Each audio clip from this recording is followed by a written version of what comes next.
Yeah. Uh-huh.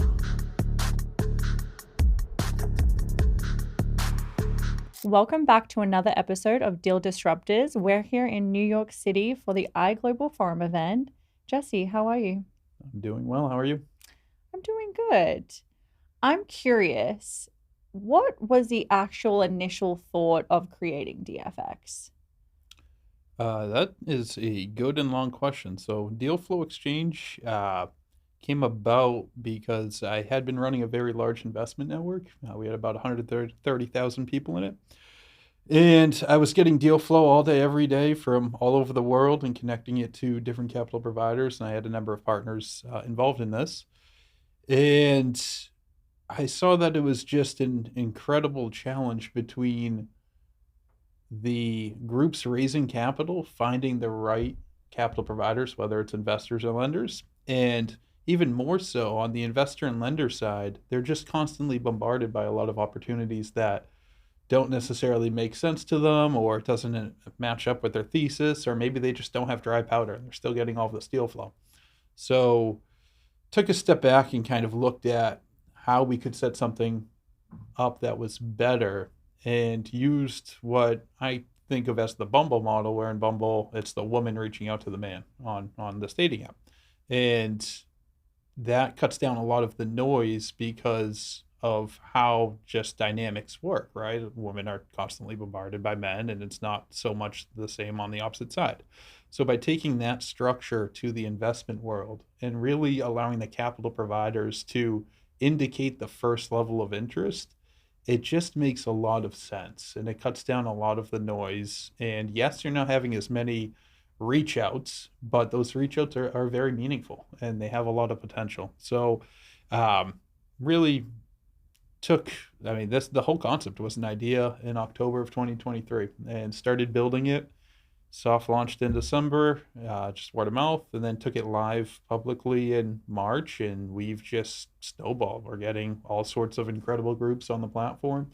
We're in town for the iGlobal conference. The iGlobal Forum ISCP Club has their entire community on the platform. Mm-hmm. And we're partnering with all of these different groups and really just bringing everybody into one location that's much more user friendly from a deal flow perspective and eliminating the need to try to be an influencer out there and try to really generate this persona where on LinkedIn you see people posting all day, every day, different things, just trying to create a brand. Whereas on our platform, it's just constant deal flow all day, every day from around the world that people can easily search.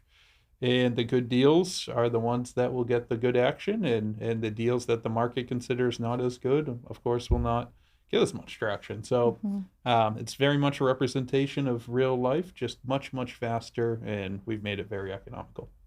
And how did you come up with the concept for not taking anything of the upside, but then charging 1% directly to the lenders? So I dealt with a lot of different groups, the brokers of the world out there last year, but also about 2 dozen investment banks. And in these types of groups, that they are certainly necessary in a lot of different equations, but there are many out there that are charging a lot and maybe not doing exactly what they said they could do. I ran into that with some top tier groups last year, and I had built just strong relationships with these entrepreneurs and investment sponsors, and seeing them spend thousands of dollars a month for these different groups and then commit to 3 to 10% of their capital raise. And for what? These groups essentially, it felt like they were being led on for so long. And I know there's a lot of aspects to the business, and there is certainly, again, needs in a lot of different equations for these types of individuals and these types of companies. But at the same time, if we can just connect the right capital providers to the right deals in a much faster way, then the economics don't need to be what the status quo is. The economics, just like everything else, technology just brings the cost of everything else down, right? Mm-hmm. Finance is one of the oldest industries in the world. And if you look at the finance industry today, it's one of the oldest in the world from a technological standpoint, right? Mm-hmm. There's a lot of inefficiencies in the system and a lot of status quo that's been status quo for decades or longer.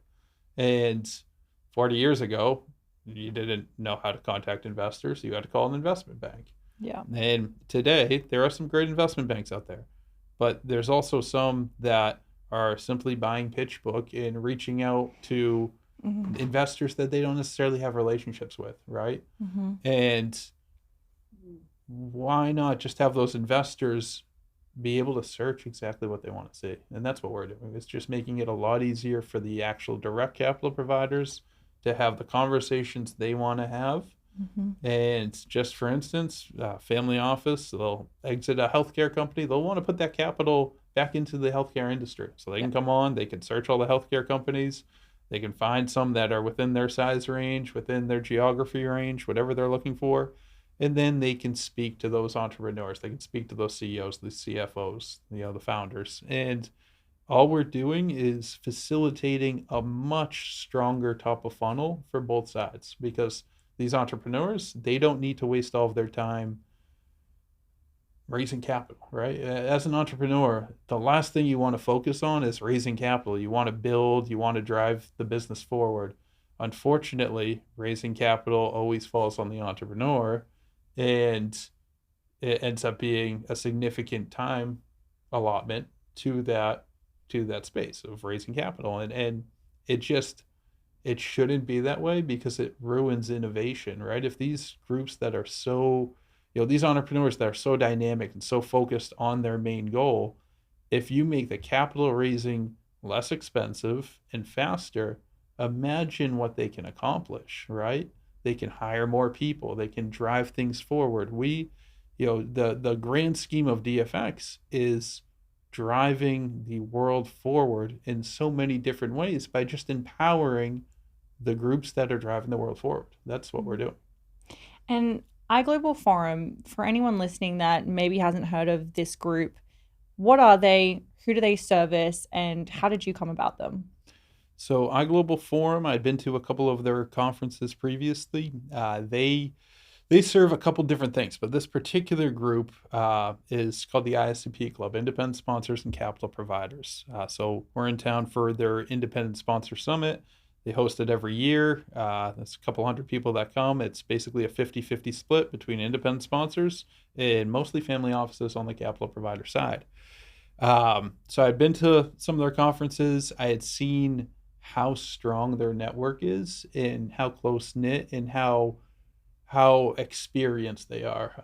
In the independent sponsor space, you can kind of run the gamut between people getting in the space and people who are, have been in a while. This particular group, a lot of their network is very experienced. So the capital providers know that these are strong operators. These are strong, these people have been through the whole deal cycle a few times for the most part.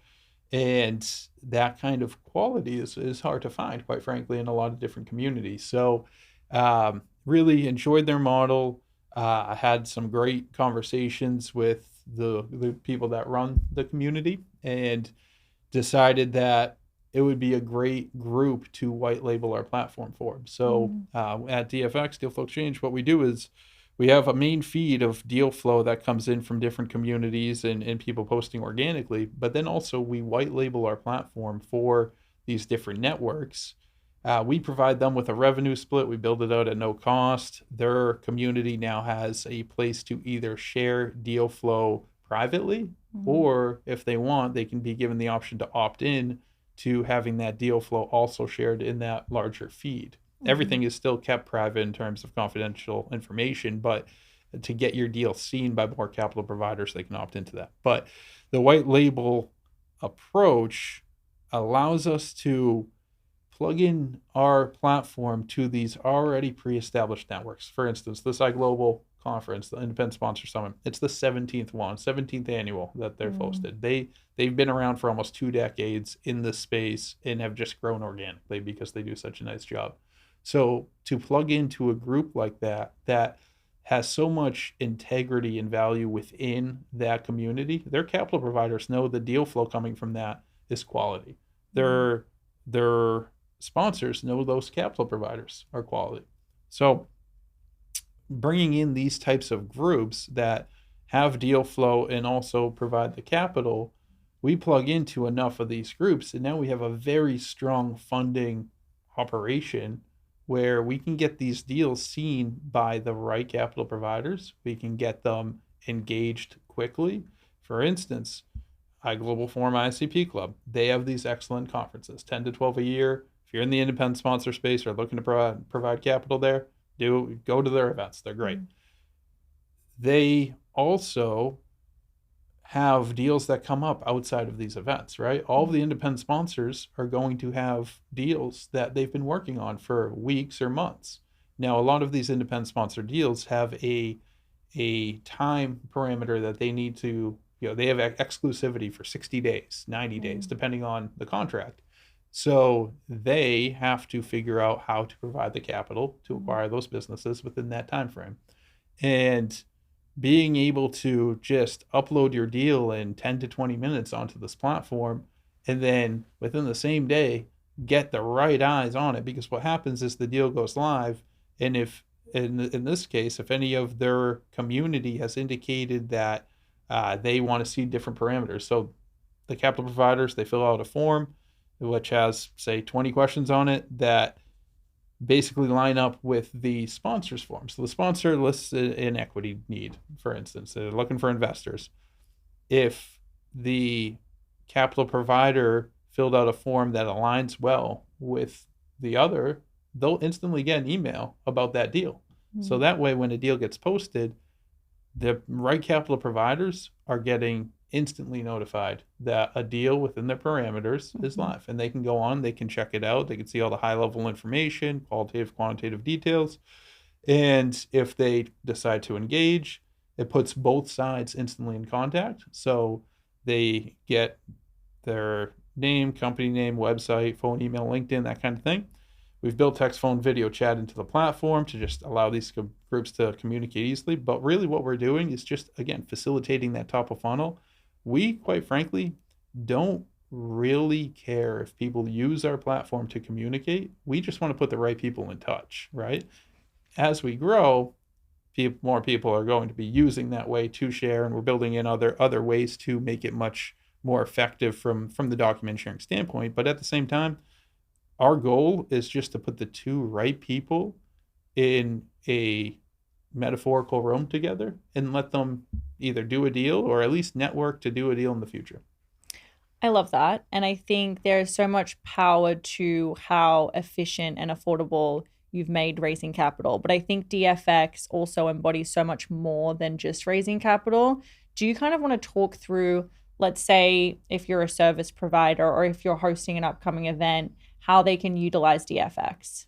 Yeah, that's a great question. So we have a couple dozen service providers that have signed up that have listed, they also have basically an intake form to fill out that then gets their services listed on our platform. Now, what we also take in from these service providers, if they want, is a discount for our members and a referral fee that they would pay directly to our members. So we're not looking to take part in any referral fees from these service providers. Quite frankly, we're really building this platform just to generate as much ROI as possible for everybody who's on it. So these service providers, they can sign up. It's $29 a month for a service provider. You can list your services. Our network can engage. They basically can request a proposal or request a meeting from you. They can talk to you directly over the platform, but also they can refer business to you. We want to incentivize our network to refer business to our service providers. So we have groups that are listing incredible discounts, 5%, 10%, 20% off of what they do. And then similar in the referral fee structure. So we have part of our network that's raising capital that's paying $10 a month to do so. And just by paying $10 a month, you get access to thousands of dollars of discounts from different service providers in the industry. So it really creates this natural community where you need the service providers, they support the deals, and it bridges the gap between the two sides. And then from the calendar side, so what we're doing is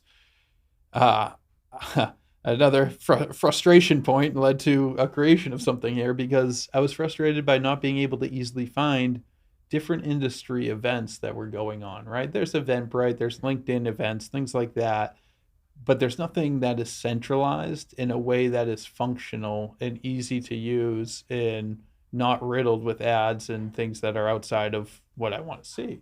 So what we built was a community calendar where we source different events like the iGlobal Forum event. They're part of the network. We know that's a great event. It's on the calendar.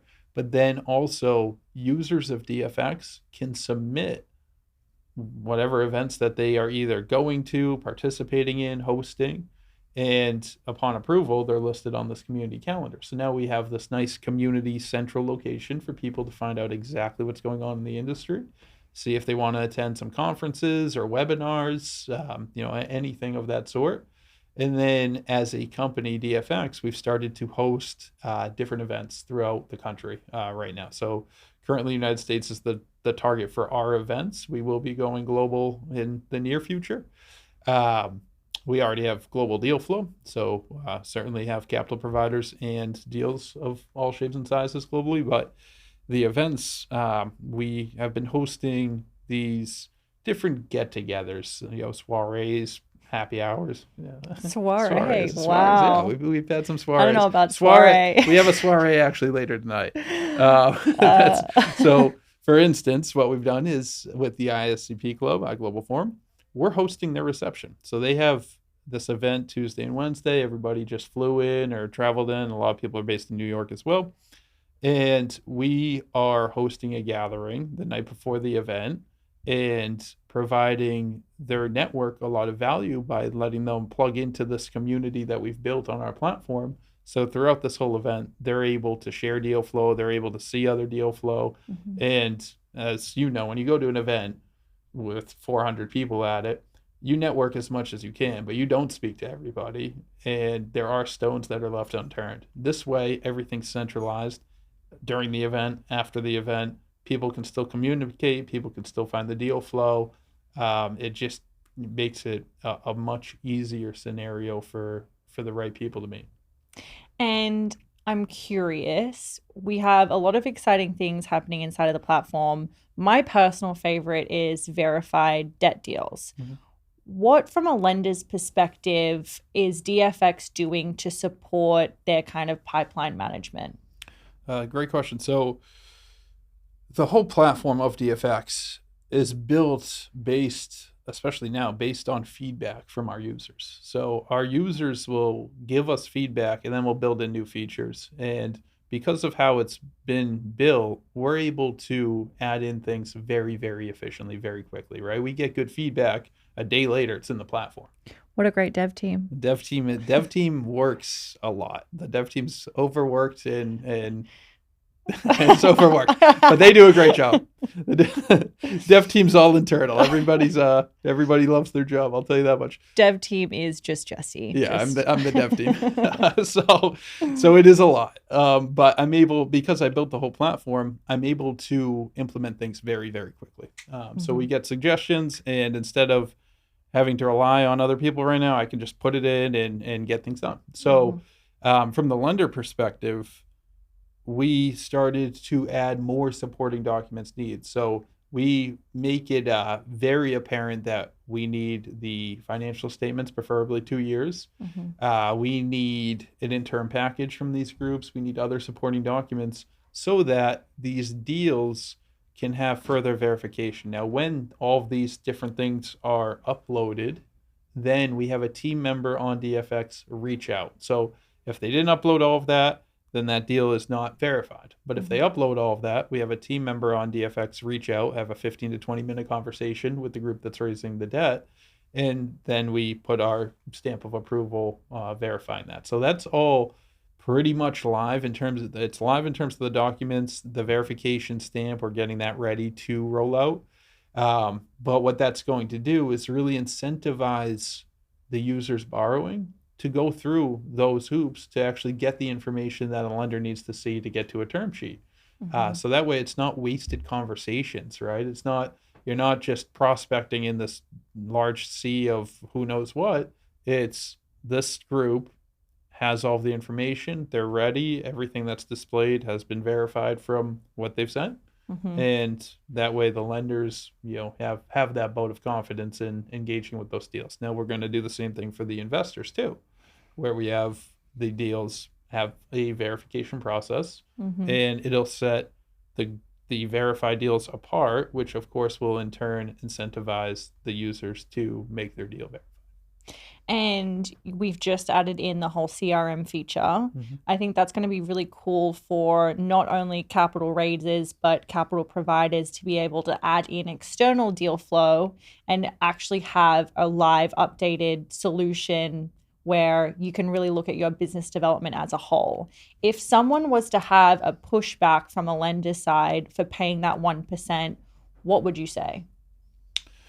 The amount of value that we add is rather incredible, and that's why we're growing so quickly. Mm, So, um, if they're upset about paying, the way I see the 1% fee is lenders typically do pay 1 to 3% for good referrals, right? And we are a much better referral source because they can search exactly what they want to see. For instance, we spoke with a group that did $2.5 billion in revenue, or not $2.5 billion in revenue, $2.5 billion of loans in the last 4 years, and that was all recurring revenue, revenue based finance. mhm. And the representative on from that company said that this is a lender stream Shout because out, Ian. yeah, shout yeah, yeah, exactly. Lender's dream because they can search exactly what they want to see. They're used to paying something on good referrals, Mhm. and now they can just cut to the chase, see a lot of the metrics that you're given a referral you're not going to see, right? We collect a lot of information and we display it in a way that's apples to apples comparison across. So Mhm. these groups can really narrow down and find exactly what they're looking for, kind of needle in the haystack approach, and then you just get much better conversations. And so, something that we've been rolling out internally is the DFX communities. We just had our early stage call. Mhm. Walk us through, how was the call? What was the vibe like? And I guess, how do you see those evolving moving forward? Yeah, so first early stage call went phenomenally. Thank you, Corey, on that one. He did an excellent job. So that was essentially a 30-minute time slot where two groups of founders presented their early stage opportunities for some of the angels and VCs that are on the platform. Everybody could collectively join and listen in. So it really builds a lot of value on the educational side. And it's interesting to see what these groups are doing and hear these founders really talk so passionately about what they're doing. It's quite something when you actually hear Mm, some of the deals that are on the platform, right? And how we had structured that is that 30-minute time slot and these two pitches. These calls will evolve very quickly. So we have, for instance, a real estate call coming up. We have a well, we have a lot of different calls coming up, quite frankly. So, mhm. so anything basically, if you're in the private capital space, we have a call for you coming up. Um, and we will evolve very quickly over time. So this one was early stage. The next one's going to be more seed and then pre-seed and Series A, very targeted niche because that was some of the feedback we received. We received feedback that early stage can be a little bit broad, and we want to make it as impactful as possible to make sure that people's it's again back to the ROI. We want to make sure in this case time is as valuable as possible. So if you're a Series A investor, you're not sitting on a early stage pre-seed deal. You're sitting on a Series A deal. Mhm. So that's something we're going to build in, which also means that we can have a lot more calls. So that'll be fun to schedule out. Yep, it's very exciting. And 2025, what is your first milestone? 2025, the first milestone will be 50,000 people on the platform. Mm, And we have a good amount right now. We have a ways to go to get to 50,000 on the platform, but we have the right path to do it. And um, that is a huge milestone from a size perspective. Really, at the 10,000 point, 10,000 person threshold, we start to really see a dynamic of having the right amount of providers on both sides.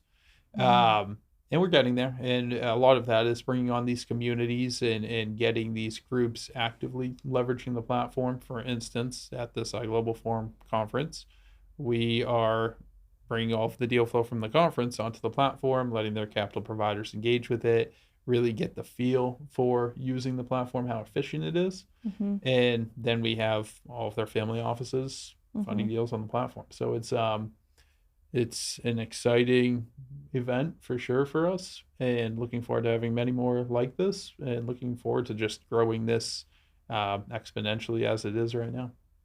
50K, let's go. Yeah, 50,000 people. It's a lot of people.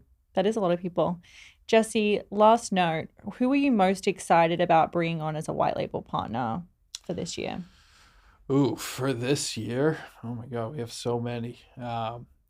That I love them all. I can't. I don't have a good answer. I can't favorite any of them. So I think what's funny is we met at, well, we didn't physically meet, but we met through Fund Launch. Fund Launch is coming in.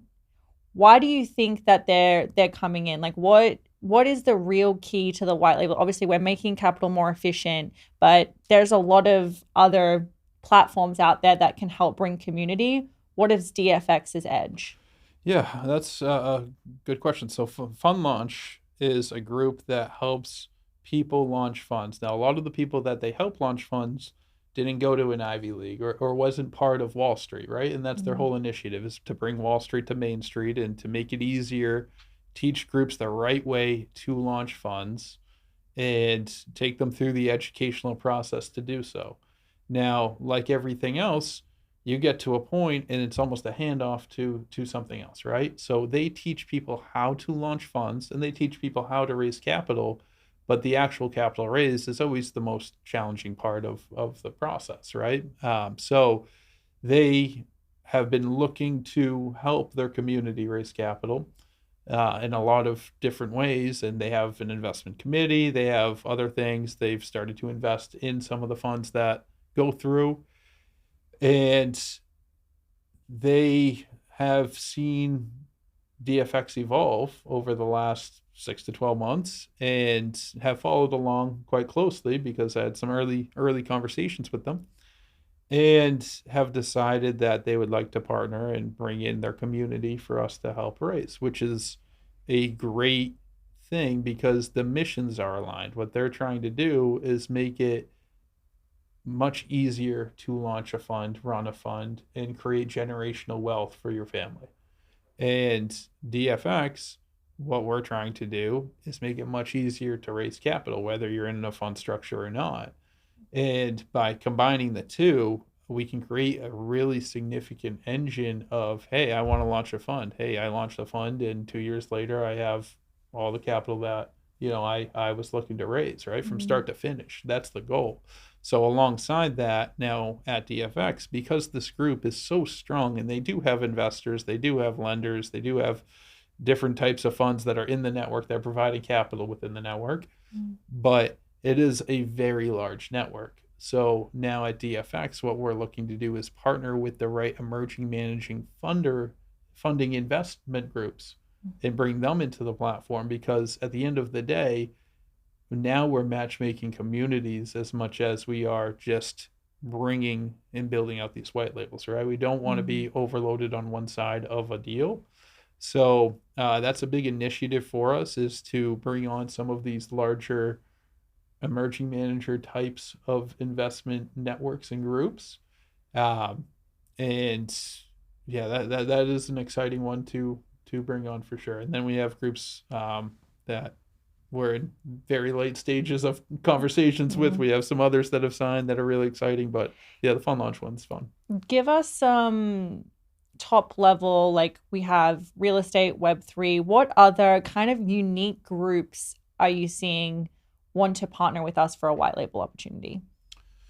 Yeah, it's interesting because really at the end of the day, any group that has a network, the target right now is 500 or more people. Any group that has 500 or more people in it that has a good amount of deal flow or a good amount of investors or lenders, that's a good fit for this white label. Mm. So, um, just for instance, we have a very large HR group, publicly traded. I believe it's a Fortune 500 company. They have an incredible private equity and venture capital network, and what they do is provide a lot of their services to those portfolio companies of these groups. So it's, they partner with these private equity groups and then provide their services, at a kind of bulk discount in that sense to that portfolio. And this particular group, so they're often at the iGlobal events, so have a previous relationship with them. They saw the value in what we're doing, and they are so excited to create a community on our platform, to bring all of their network in, to get that white label approach, to add this as a value add to their network, that they're jumping through all of the red tape that a publicly traded company has to get their community on the platform. And that's a really exciting one as well, because that'll open up a lot of doors. Why do you think a publicly traded HR company wants to have a white label with DFX? There's so many benefits. So the way we structure the white labels, it's a new revenue stream for them. For one, it's not going to cost them anything. They're going to make money on it.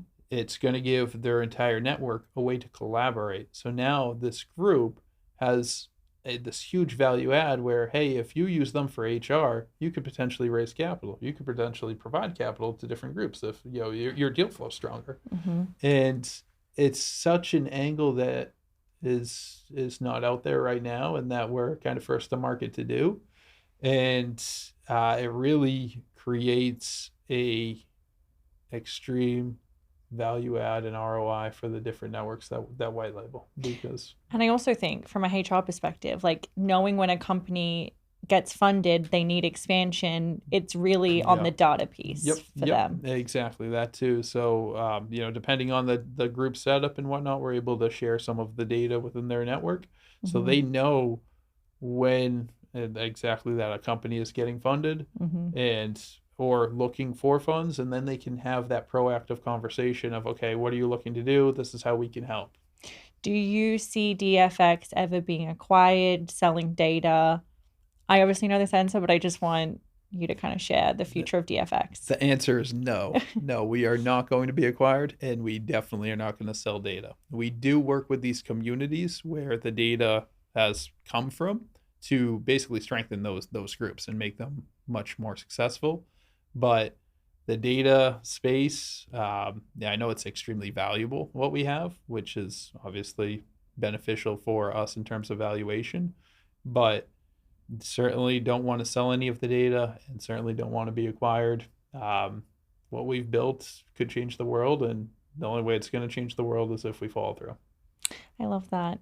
Any final notes on what you're excited about just for the future of DFX?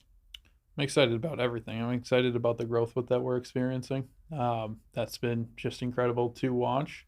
I'm really, what's most exciting is the excitement of other people and the users of the platform, and then people that we talk to about the platform.